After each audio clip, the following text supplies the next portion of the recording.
So we've talked about med gym stuff, right? But a lot of what we do is like this concierge PT, physical therapy. I know it's always inspiring me when I see someone recover from something or be able to do something that they haven't been able to do for a long time or something like that. Any stories that pop up in your mind about certain patients? Yeah, one of our patients, she's older, in her 70s, and she had terrible numbness and tingling in her feet and legs. Terrible balance, very healthy, takes great care of herself, moves frequently, has grandchildren that she takes care of, but this was very inhibiting to her. Couldn't stand on one leg, was afraid of falling, things like that. She's been here, I think, for about a year now. Every time she comes in, she thanks me for helping her because she has a little bit of numbness still in her feet, but compared to what it was before, she can balance on one leg. We're working on glute strength, we're working on core strength, like all the other things besides the numbness and tingling, because we were able to get rid of that. She feels stronger than she ever has, and she's in her 70s. I think she took a trip, I don't remember where she was, but she was like a 2-week hiking trip. And she said she was faster than everybody else in her group that was in their 50s.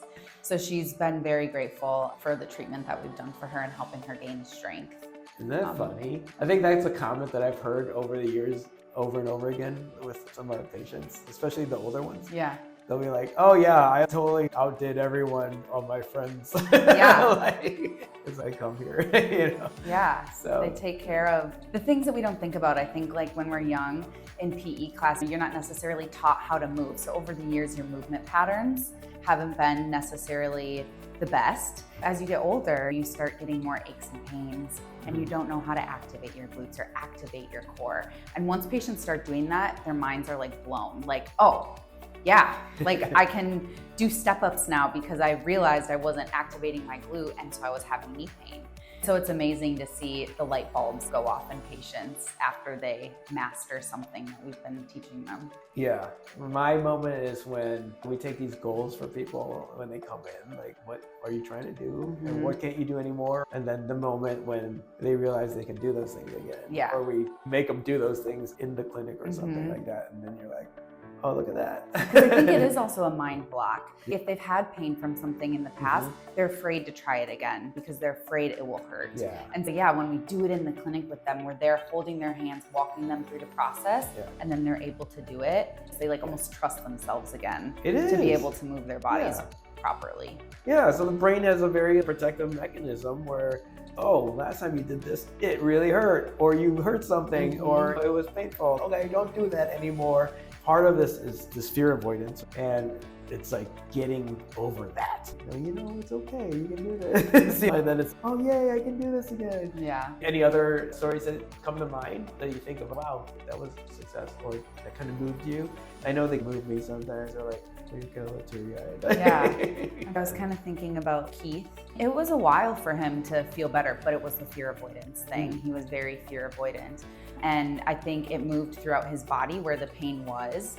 So we spent a lot of time working from the feet up because a lot of the issues stemmed from the feet.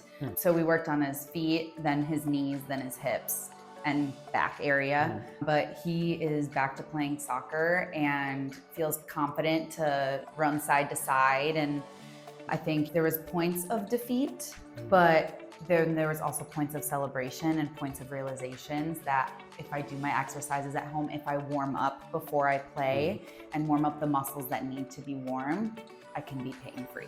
So I think that was really exciting, especially because he loves soccer and that's like his passion. Tell me about feet. I don't think a lot of people think about how much feet can affect everything up above it. Yeah. Because everything is on that foundation of your feet, right? What have you seen in your experience? I like to explain the feet like the structure of a building. If your structure is poor, everything up is poor. And so that's like how I like to explain it to patients. One of the main things we see with feet is poor dorsiflexion, so knee being able to go over the toe, but then also being able to hold your arch and be able to press down with your big toe to maintain grounded. I feel like it's actually a very common issue that we see.